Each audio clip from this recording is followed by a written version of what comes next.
René Guénon, Orient et Occident. Chapitre 3. La superstition de la vie. Les Occidentaux reprochent souvent aux civilisations orientales, entre autres choses, leur caractère de fixité et de stabilité, qui leur apparaît comme la négation du progrès, et qui l'est bien en effet, nous le leur accordons volontiers, mais pour voir là un défaut, il faut croire au progrès.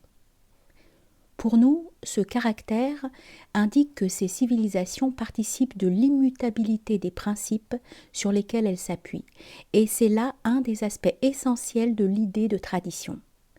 C'est parce que la civilisation moderne manque de principes qu'elle est éminemment changeante. Il ne faudrait pas croire d'ailleurs que la stabilité dont nous parlons va jusqu'à exclure toute modification, ce qui serait exagéré, mais elle réduit la modification à n'être jamais qu'une adaptation aux circonstances par laquelle les principes ne sont aucunement affectés et qui peut au contraire l'en déduire strictement, pour peu qu'on les envisage non en soi, mais en vue d'une application déterminée. Et c'est pourquoi il existe, outre la métaphysique qui cependant se suffit à elle-même en tant que connaissance des principes, toutes les sciences traditionnelles, qui embrassent l'ordre des existences contingentes, y compris les institutions sociales. Il ne faudrait pas non plus confondre immutabilité avec immobilité. Les méprises de ce genre sont fréquentes chez les Occidentaux, parce qu'ils sont généralement incapables de séparer la conception de l'imagination, et parce que leur esprit ne peut se dégager des représentations sensibles. Cela se voit très nettement chez des philosophes tels que Kant, qui ne peuvent pourtant pas être rangés parmi les sensualistes. L'immuable, ce n'est pas ce qui est au contraire au changement, mais ce qui lui est supérieur. De même que le supra-rationnel n'est pas l'irrationnel. Il faut se défier de la tendance à arranger les choses en opposition et en antithèse artificielle par une interprétation à la fois simpliste et systématique, qui procède surtout de l'incapacité d'aller plus loin et de résoudre les contrastes apparents dans l'unité harmonique d'une véritable synthèse. Il n'en est pas moins vrai qu'il y a bien réellement, sous le rapport que nous envisageons ici, comme sous beaucoup d'autres, une certaine opposition entre l'Orient et l'Occident, du moins dans l'état actuel des choses. Il y a divergence, mais qu'on ne l'oublie pas, cette divergence est unilatérale et non symétrique.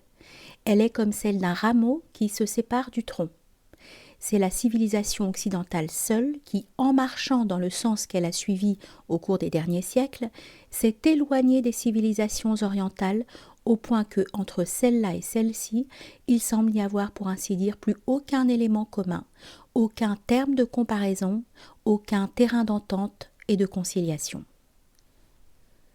L'occidental, mais spécialement l'occidental moderne, c'est toujours de celui-là que nous voulons parler, apparaît comme essentiellement changeant et inconstant, comme voué au mouvement sans arrêt et à l'agitation incessante, et n'aspirant d'ailleurs point à en sortir. Son état est en somme celui d'un être qui ne peut parvenir à trouver son équilibre, mais qui, ne le pouvant pas, refuse d'admettre que la chose soit possible en elle-même ou simplement souhaitable, et va jusqu'à tirer vanité de son impuissance.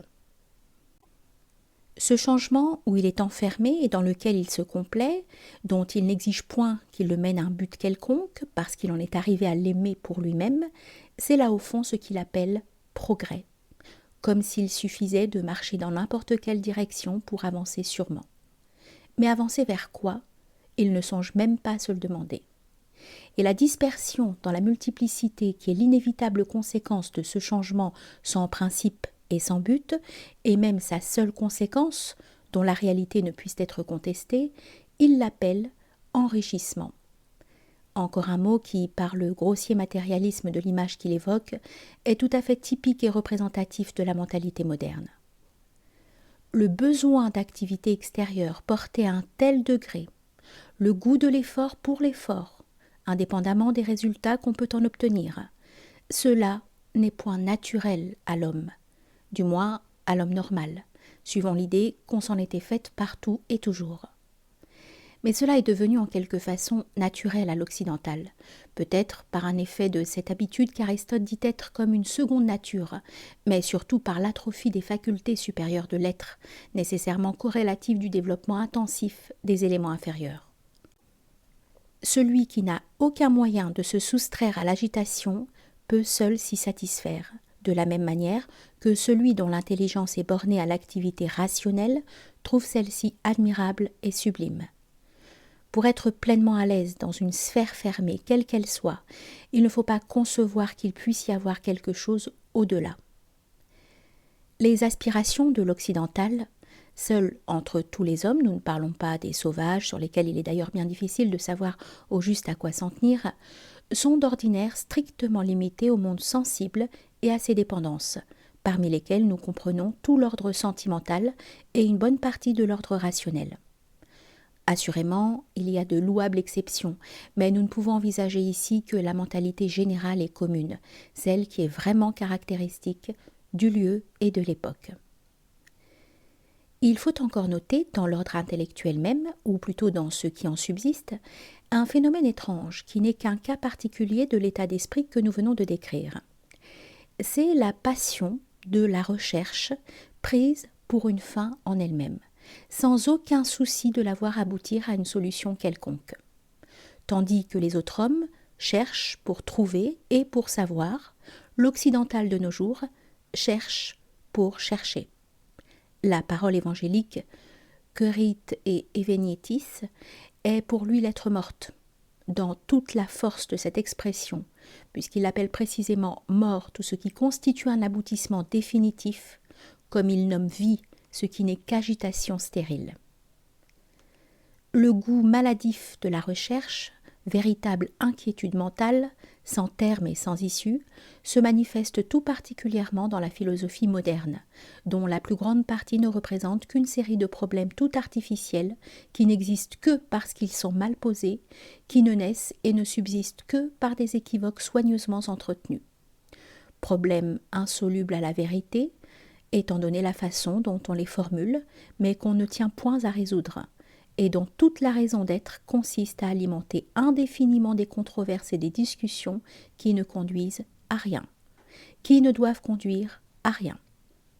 Substituer ainsi la recherche à la connaissance, et nous avons déjà signalé à cet égard l'abus si remarquable des théories de la connaissance, c'est tout simplement renoncer à l'objet propre de l'intelligence. Et l'on comprend bien que dans ces conditions, certains en soient arrivés finalement à supprimer la notion même de la vérité. Car la vérité ne peut être conçue que comme le terme que l'on doit atteindre, et ceux-là ne veulent point de terme à leur recherche. Cela ne saurait donc être autre chose intellectuelle, même en prenant l'intelligence dans son acception la plus étendue, non la plus haute et la plus pure. Et si nous avons pu parler de passion de la recherche, c'est qu'il s'agit bien en effet d'une invasion de la sentimentalité dans des domaines auxquels elle devrait demeurer étrangère. Nous ne protestons pas bien entendu contre l'existence même de la sentimentalité qui est un fait naturel, mais seulement contre son extension anormale et illégitime. Il faut savoir mettre chaque chose à sa place et l'y laisser. Mais pour cela, il faut une compréhension de l'ordre universel qui échappe au monde occidental, où le désordre fait loi. Dénoncer le sentimentalisme, ce n'est pas nier la sentimentalité, pas plus que dénoncer le rationalisme ne revient à nier la raison. Sentimentalisme et rationalisme ne représentent pareillement que des abus, encore qu'ils apparaissent à l'Occident moderne comme les deux termes d'une alternative dont il est incapable de sortir. Nous avons déjà dit que le sentiment est extrêmement proche du monde matériel. Ce n'est pas pour rien que le langage unit étroitement le sensible et le sentimental, et s'il ne faut pas aller jusqu'à les confondre, ce ne sont que deux modalités d'un seul et même ordre de choses. L'esprit moderne est presque uniquement tourné vers l'extérieur, vers le domaine sensible. Le sentiment lui paraît intérieur, et il veut souvent l'opposer sous ce rapport à la sensation. Mais cela est bien relatif, et la vérité est que l'introspection du psychologue ne saisit elle-même que des phénomènes, c'est-à-dire des modifications extérieures et superficielles de l'être. Il n'est de vraiment intérieur et profond que la partie supérieure de l'intelligence. Cela paraîtra étonnant à ceux qui, comme les intuitionnistes contemporains, ne connaissant de l'intelligence que la partie inférieure, représentée par les facultés sensibles et par la raison en tant qu'elle s'applique aux objets sensibles, la croient plus extérieure que le sentiment. Mais au regard de l'intellectualisme transcendant des orientaux, rationalisme et intuitionnisme se tiennent sur un même plan et s'arrêtent également à l'extérieur de l'être, en dépit des illusions par lesquelles l'une ou l'autre de ces conceptions croit saisir quelque chose de sa nature intime. Au fond, il ne s'agit jamais dans tout cela d'aller au-delà des choses sensibles. Le différend ne porte que sur les procédés à mettre en œuvre pour atteindre ces choses, sur la manière dont il convient de les envisager, sur celui de leurs divers aspects qu'il importe de mettre le plus en évidence. Nous pourrions dire que les uns préfèrent insister sur le côté matière, les autres sur le côté vie. Ce sont là en effet les limitations dont la pensée occidentale ne peut s'affranchir. Les Grecs étaient incapables de se libérer de la forme. Les modernes semblent surtout inaptes à se dégager de la matière, et quand ils essaient de le faire, ils ne peuvent en tout cas sortir du domaine de la vie. Tout cela, la vie autant que la matière, et plus encore que la forme, ce ne sont que des conditions d'existence spéciales au monde sensible. Tout cela est donc sur un même plan, comme nous le disions tout à l'heure. L'Occident moderne, sauf des cas exceptionnels, prend le monde sensible pour unique objet de connaissance. Qu'il s'attache de préférence à l'une ou à l'autre des conditions de ce monde, qu'il l'étudie sous tel ou tel point de vue, en le parcourant dans n'importe quel sens, le domaine où s'exerce son activité mentale n'en demeure pas moins toujours le même. Si ce domaine semble s'étendre plus ou moins, cela ne va jamais bien loin lorsque ce n'est pas purement illusoire. Il y a d'ailleurs, à côté du monde sensible, divers prolongements qui appartiennent encore au même degré de l'existence universelle. Suivant que l'on considère telle ou telle condition, parmi celles qui définissent ce monde, on pourra atteindre parfois l'un ou l'autre de ces prolongements, mais on n'en restera pas moins enfermé dans un domaine spécial et déterminé. Quand Bergson dit que l'intelligence a la matière pour objet naturel, il a tort d'appeler intelligence ce dont il veut parler, et il le fait parce que ce qui est vraiment intellectuel lui est inconnu. Mais il a raison au fond s'il vise seulement sous cette domination fautive la partie la plus inférieure de l'intelligence, ou plus précisément l'usage qui en est fait communément dans l'Occident actuel. Quant à lui, c'est bien à la vie qu'il s'attache essentiellement. On sait le rôle que joue l'élan vital dans ses théories et le sens qu'il donne à ce qu'il appelle la perception de la durée pure. Mais la vie, quelle que soit la valeur qu'on lui attribue, n'en est pas moins indissolublement liée à la matière. Et c'est toujours le même monde qui est envisagé ici suivant une conception organiciste ou vitaliste, ailleurs suivant une conception mécaniste. Seulement, quand on donne la prépondérance à l'élément vital sur l'élément matériel dans la constitution de ce monde, il est naturel que le sentiment prenne le pas sur la soi-disant intelligence.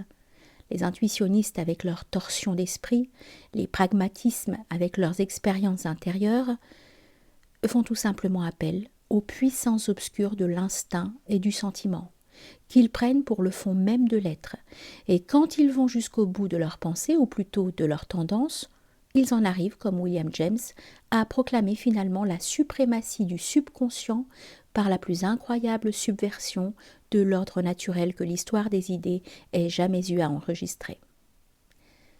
La vie, considérée en elle-même, est toujours changement, modification incessante. Il est donc compréhensible qu'elle exerce une telle fascination sur l'esprit de la civilisation moderne, dont le changement est aussi le caractère le plus frappant, celui qui apparaît à première vue, même si l'on s'en tient à un examen tout à fait superficiel. Quand on se trouve ainsi enfermé dans la vie et dans les conceptions qui s'y rapportent directement, on ne peut rien connaître de ce qui échappe au changement, de l'ordre transcendant et immuable qui est celui des principes universels. Il ne saurait donc plus y avoir aucune connaissance métaphysique possible, et nous sommes toujours amenés à cette constatation comme conséquence inéluctable de chacune des caractéristiques de l'Occident actuel. Nous disons ici changement plutôt que mouvement, parce que le premier de ces deux termes est plus étendu que le second. Le mouvement n'est que la modalité physique ou mieux mécanique du changement. Et il est des conceptions qui envisagent d'autres modalités irréductibles à celle-là, qui leur réservent même le caractère plus proprement vital, à l'exclusion du mouvement entendu en sens ordinaire, c'est-à-dire comme un simple changement de situation. Là encore, il ne faudrait pas exagérer certaines oppositions qui ne sont telles que d'un point de vue plus ou moins borné. Ainsi, une théorie mécaniste est par définition une théorie qui prétend tout expliquer par la matière et le mouvement. Mais en donnant à l'idée de vie toute l'extension dont elle est susceptible, on pourrait y faire rentrer le mouvement lui-même. Et l'on s'apercevrait alors que les théories soi-disant opposées ou antagonistes sont au fond beaucoup plus équivalentes que ne veulent l'admettre leurs partisans respectifs.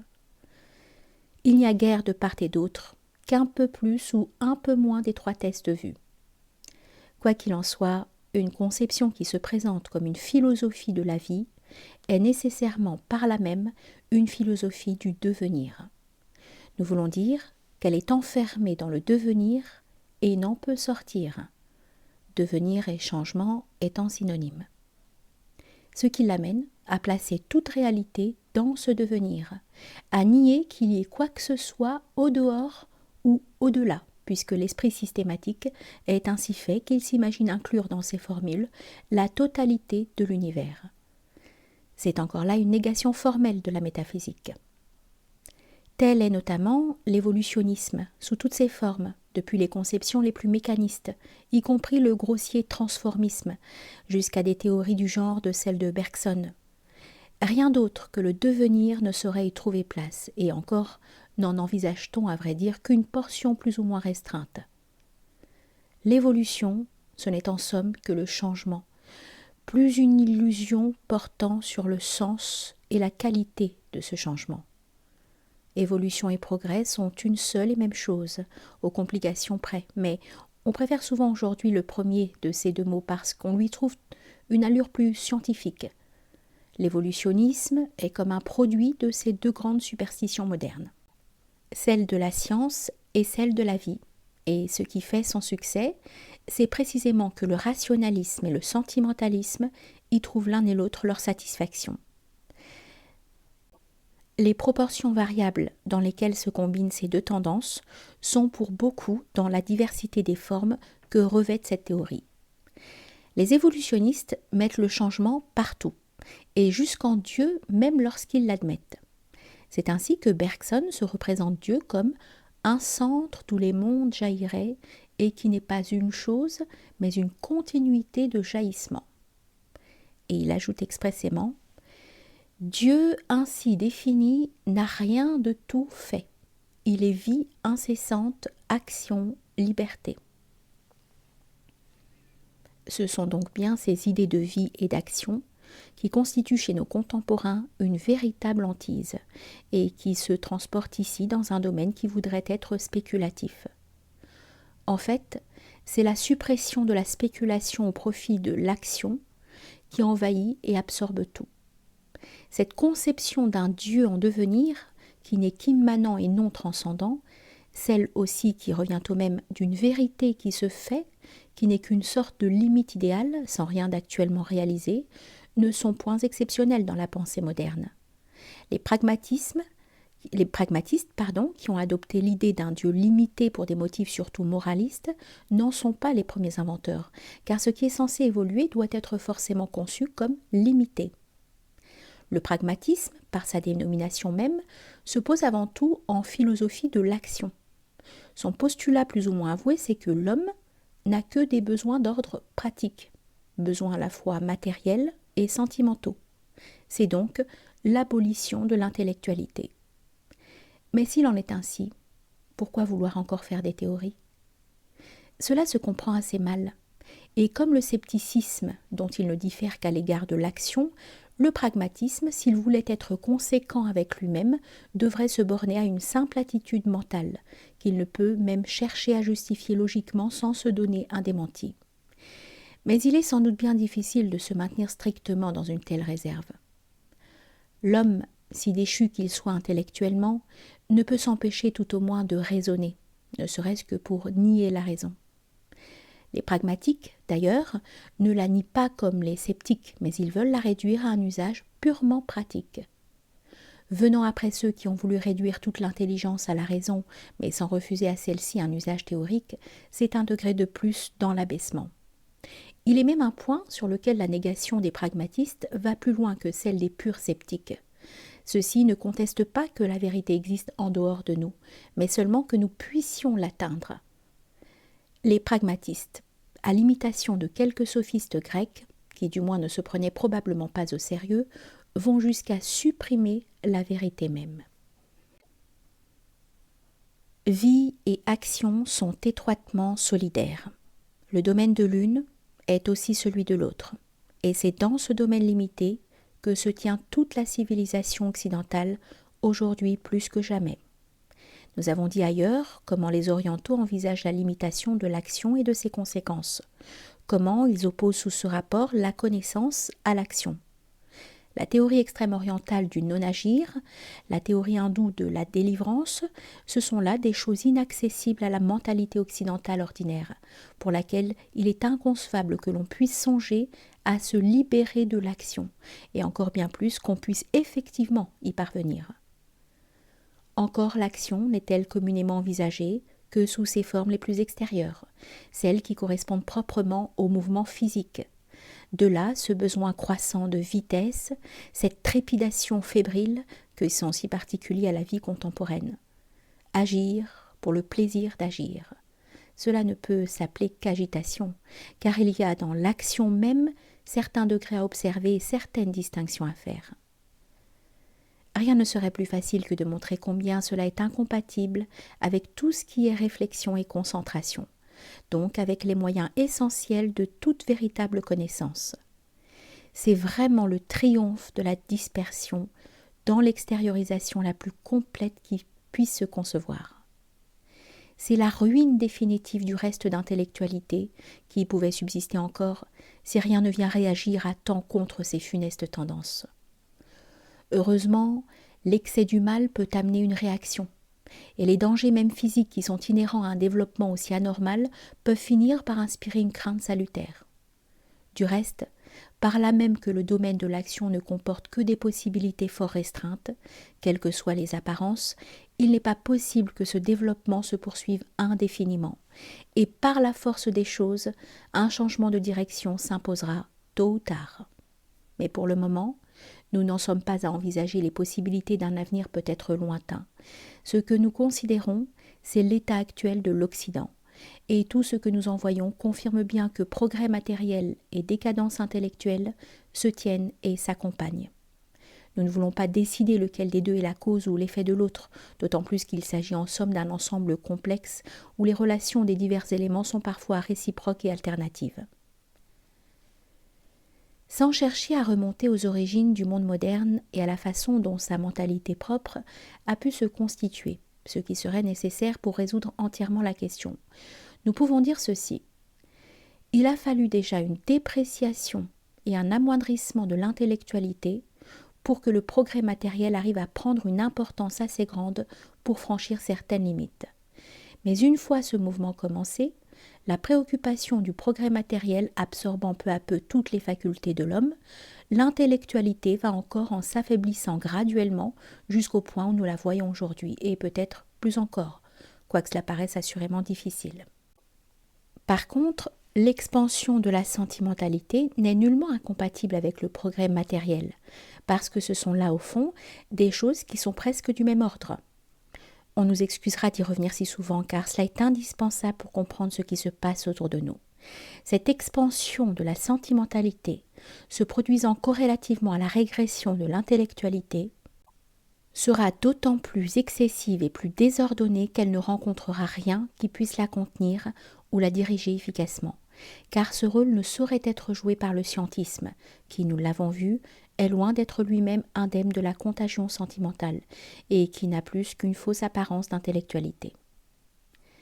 Un des symptômes les plus remarquables de la prépondérance acquise par le sentimentalisme, c'est ce que nous appelons le moralisme, c'est-à-dire la tendance nettement marquée à tout rapporter à des préoccupations d'ordre moral, ou du moins à y subordonner tout le reste, et particulièrement ce qui est regardé comme étant du domaine de l'intelligence. La morale, par elle-même, est chose essentiellement sentimentale. Elle représente un point de vue aussi relatif et contingent que possible, et qui d'ailleurs a toujours été propre à l'Occident. Mais le moralisme proprement dit est une exagération de ce point de vue, qui ne s'est produite qu'à une date assez récente. La morale, quelle que soit la base qu'on lui donne, et quelle que soit aussi l'importance qu'on lui attribue, n'est et ne peut être qu'une règle d'action. Pour des hommes qui ne s'intéressent plus qu'à l'action, il est évident qu'elle doit jouer un rôle capital, et ils s'y attachent d'autant plus que les considérations de cet ordre peuvent donner l'illusion de la pensée dans une période de décadence intellectuelle. C'est là ce qui explique la naissance du moralisme. Un phénomène analogue s'était déjà produit vers la fin de la civilisation grecque, mais sans atteindre, à ce qu'il semble, les proportions qu'il a prises de notre temps. En fait, à partir de Kant, presque toute la philosophie moderne est pénétrée de moralisme, ce qui revient à dire qu'elle donne le pas à la pratique sur la spéculation, cette pratique étant d'ailleurs envisagée sous un angle spécial. Cette tendance arrive à son entier développement avec ces philosophies de la vie et de l'action dont nous avons parlé. D'autre part, nous avons signalé l'obsession, jusque chez les matérialistes les plus avérés, de ce qu'on appelle la morale scientifique, ce qui représente exactement la même tendance. Qu'on la dise scientifique ou philosophique, suivant les goûts de chacun, ce n'est jamais qu'une expression du sentimentalisme, et cette expression ne varie même pas d'une façon très appréciable. Il y a en effet ceci de curieux, que les conceptions morales, dans un milieu donné, se ressemblent toutes extraordinairement, tout en prétendant se fonder sur des considérations différentes et même parfois contraires. C'est ce qui montre bien le caractère artificiel des théories par lesquelles chacun s'efforce de justifier des règles pratiques, qui sont toujours celles que l'on observe communément autour de lui. Ces théories, en somme, représentent simplement les préférences particulières de ceux qui les formulent ou qui les adoptent. Souvent aussi un intérêt de parti qui n'y est point étranger. Nous n'en voulons pour preuve que la façon dont la morale laïque, scientifique ou philosophique, peu importe, est mise en opposition avec la morale religieuse. Du reste, le point de vue moral ayant une raison d'être exclusivement sociale, l'intrusion de la politique en pareil domaine n'a rien dont on doive s'étonner outre mesure. Cela est peut-être moins choquant que l'utilisation pour des fins similaires de théories que l'on prétend purement scientifiques. Mais après tout, l'esprit scientiste lui-même n'a-t-il pas été créé pour servir les intérêts d'une certaine politique ? Nous doutons fort que la plupart des partisans de l'évolutionnisme soient libres de toute arrière-pensée de ce genre. Et pour prendre un autre exemple, la soi-disant science des religions ressemble bien plus à un instrument de polémique qu'à une science sérieuse.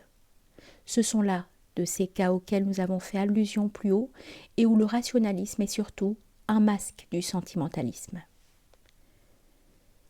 Ce n'est pas seulement chez les scientistes et chez les philosophes que l'on peut remarquer l'envahissement du moralisme.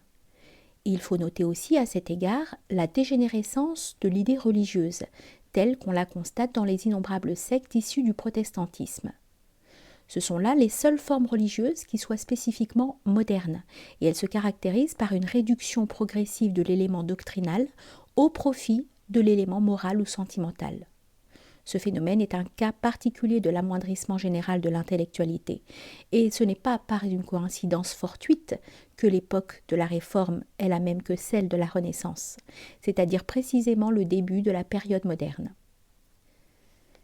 Dans certaines branches du protestantisme actuel, la doctrine est arrivée à se dissoudre complètement, et comme le culte, parallèlement, s'est réduit à peu près à rien, l'élément moral subsiste seul finalement. Le protestantisme libéral n'est plus qu'un moralisme à étiquette religieuse. On ne peut pas dire que ce soit encore une religion au sens strict de ce mot, puisque sur les 3 éléments qui entrent dans la définition de la religion, il n'en reste plus qu'un seul. À cette limite, ce serait plutôt une sorte de pensée philosophique spéciale. Du reste, ces représentants s'entendent généralement assez bien avec les partisans de la morale laïque, dite aussi indépendante, et il leur arrive même parfois de se solidariser ouvertement avec eux, ce qui montre qu'ils ont conscience de leurs affinités réelles. Pour désigner des choses de ce genre, nous employons volontiers le mot de pseudo-religion. Et nous appliquons aussi ce même mot à toutes les sectes néo-spiritualistes, qui naissent et prospèrent surtout dans les pays protestants, parce que le néo-spiritualisme et le protestantisme libéral procèdent des mêmes tendances et du même état d'esprit. À la religion se substitue par la suppression de l'élément intellectuel ou son absence, il s'agit de création nouvelle, la religiosité, c'est-à-dire une simple aspiration sentimentale plus ou moins vague et inconsistante. Et cette religiosité est à la religion à peu près ce que l'ombre est au corps. On peut reconnaître ici l'expérience religieuse, entre guillemets, de William James, qui se complique de l'appel au subconscient, et aussi la vie intérieure, au sens que lui donnent les modernistes, car le modernisme ne fut pas autre chose qu'une tentative faite pour introduire dans le catholicisme même la mentalité dont il s'agit. Tentative qui se brisa contre la force de l'esprit traditionnel dont le catholicisme, dans l'Occident moderne, est apparemment l'unique refuge, à part les exceptions individuelles qui peuvent toujours exister en dehors de toute organisation. C'est chez les peuples anglo-saxons que le moralisme sévit avec le maximum d'intensité, et c'est là aussi que le goût de l'action s'affirme sous les formes les plus extrêmes et les plus brutales. Ces deux choses sont donc bien liées l'une à l'autre, comme nous l'avons dit. Il y a une singulière ironie dans la conception courante qui représente les Anglais comme un peuple essentiellement attaché à la tradition, et ceux qui pensent ainsi confondent tout simplement tradition avec coutume. La facilité avec laquelle on abuse de certains mots est vraiment extraordinaire. Il en est qui sont arrivés à appeler tradition des usages populaires, ou même des habitudes d'origine toute récente, sans portée et sans signification. Quant à nous, nous nous refusons à donner ce nom à ce qui n'est qu'un respect plus ou moins machinal de certaines formes extérieures, qui parfois ne sont plus que des superstitions au sens étymologique du mot. La vraie tradition est dans l'esprit d'un peuple, d'une race ou d'une civilisation, et elle a des raisons d'être autrement profondes. L'esprit anglo-saxon est anti-traditionnel en réalité, au moins autant que l'esprit français et l'esprit germanique, mais d'une manière peut-être un peu différente, car en Allemagne et en France, dans une certaine mesure, c'est plutôt la tendance scientiste qui prédomine. Il importe peu d'ailleurs que ce soit le moralisme ou le scientisme qui prévaut, car, nous le répétons encore une fois, il serait artificiel de vouloir séparer entièrement ces deux tendances qui représentent les deux faces de l'esprit moderne, et qui se retrouvent dans des proportions diverses chez tous les peuples occidentaux. Il semble que la tendance moraliste l'emporte aujourd'hui assez généralement, tandis que la domination du scientisme était plus accentuée il y a peu d'années encore. Mais ce que l'une gagne n'est pas nécessairement perdu pour l'autre, puisqu'elles sont parfaitement conciliables, et en dépit de toutes les fluctuations, la mentalité commune les associe assez étroitement. Il y a la place en elle à la fois pour toutes ces idoles dont nous parlions précédemment. Seulement, il y a comme une sorte de cristallisation d'éléments divers qui s'opère plutôt maintenant en prenant pour centre l'idée de vie et ce qui s'y rattache, comme elle s'opérait au XIXe siècle, autour de l'idée de science, et au XVIIIe siècle, autour de celle de raison. Nous parlons ici d'idées, mais nous ferions mieux de parler simplement de mots, car c'est bien la fascination des mots qui s'exerce là dans toute son ampleur. Ce qu'on nomme parfois idéologie, avec une nuance péjorative chez ceux qui n'en sont pas dupes, car il s'en rencontre encore quelques-uns malgré tout, ce n'est proprement que du verbalisme. Et à ce propos, nous pouvons reprendre le mot de superstition avec le sens étymologique auquel nous faisions allusion tout à l'heure, et qui désigne une chose qui se survit à elle-même, alors qu'elle a perdu sa véritable raison d'être. En effet, l'unique raison d'être des mots, c'est d'exprimer des idées. Attribuer une valeur aux mots par eux-mêmes, indépendamment des idées, ne mettre même aucune idée sous ces mots et se laisser influencer par leur seule sonorité, cela est vraiment de la superstition. Le nominalisme, à ses divers degrés, est l'expression philosophique de cette négation de l'idée à laquelle il prétend substituer le mot ou l'image. Confondant la conception avec la représentation sensible, il ne laisse réellement subsister que cette dernière. Et sous une forme ou sous une autre, il est extrêmement répandu dans la philosophie moderne alors qu'il n'était autrefois qu'une exception. Cela est très significatif. Et il faut encore ajouter que le nominalisme est presque toujours solidaire de l'empirisme, c'est-à-dire de la tendance à rapporter à l'expérience, et plus spécialement à l'expérience sensible, l'origine et le terme de toute connaissance. Négation de tout ce qui est véritablement intellectuel. C'est toujours là ce que nous retrouvons comme l'élément commun au fond de toutes ces tendances et de toutes ces opinions. Parce que c'est là effectivement la racine de toute déformation mentale et que cette négation est impliquée à titre de présupposition nécessaire dans tout ce qui contribue à fausser les conceptions de l'Occident moderne. Nous avons surtout jusqu'ici présenté une vue d'ensemble de l'état actuel du monde occidental envisagé sous le rapport mental.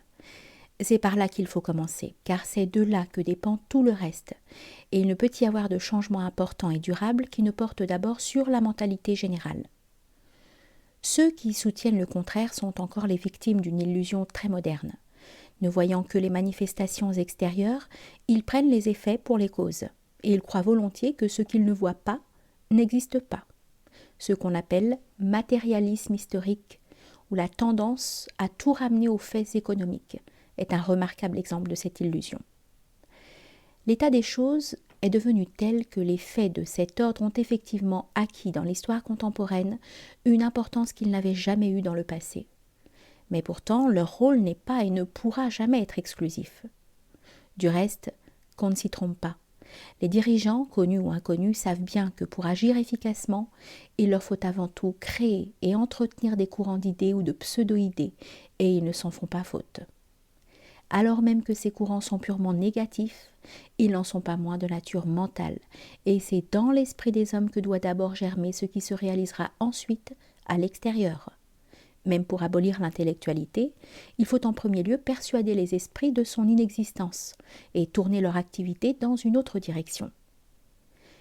Ce n'est pas que nous soyons de ceux qui prétendent que les idées mènent le monde directement. C'est encore une formule dont on a beaucoup abusé et la plupart de ceux qui l'emploient ne savent guère ce qu'est une idée, si même ils ne la confondent pas totalement avec le mot. En d'autres termes, ce ne sont bien souvent que des idéologues. Et les pires rêveurs moralistes appartiennent précisément à cette catégorie.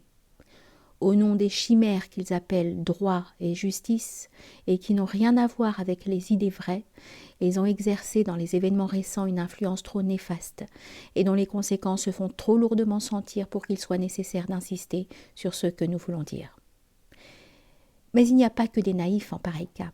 Il y a aussi, comme toujours, ceux qui les mènent à leur insu, qui les exploitent et qui se servent d'eux en vue d'intérêts beaucoup plus positifs. Quoi qu'il en soit, comme nous sommes tentés de leur dire à tout instant, ce qui importe avant tout, c'est de savoir mettre chaque chose à sa vraie place.